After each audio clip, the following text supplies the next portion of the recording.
En fait, dans l'article que vous avez écrit récemment, qui s'intitule Le centenaire du Parti communiste chinois est un événement historique qui va guider l'avenir, en fait, vous avez évoqué les raisons pour lesquelles, selon vous, le Parti communiste chinois est parvenu à diriger le pays depuis la victoire de la Révolution en 1949. Alors, pour vous, quelles en sont les raisons? Les raisons pour lesquelles le Parti communiste chinois est resté au pouvoir depuis le triomphe de la Révolution sont nombreuses. Et moi, j'en voudrais mentionner trois qui me semblent importantes.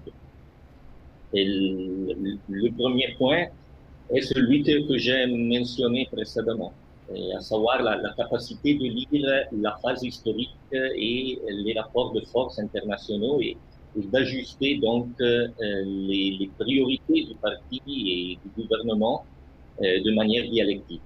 Alors la libération nationale, puis la réforme et l'ouverture, et pour sortir, par exemple, de la pauvreté. Aujourd'hui, la coopération mutuelle pour parvenir à cette communauté humaine avec un avenir commun, comme l'a expliqué le camarade Xi Jinping.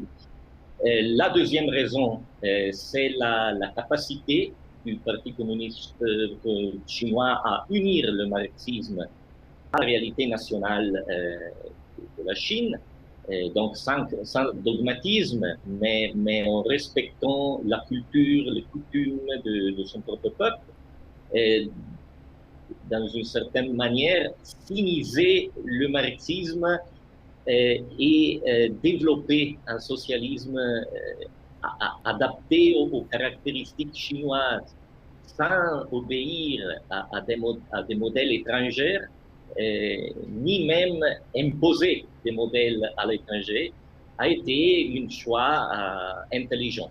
Et Hmm. la troisième raison, je crois qu'on peut dire, c'est la ligne de masse.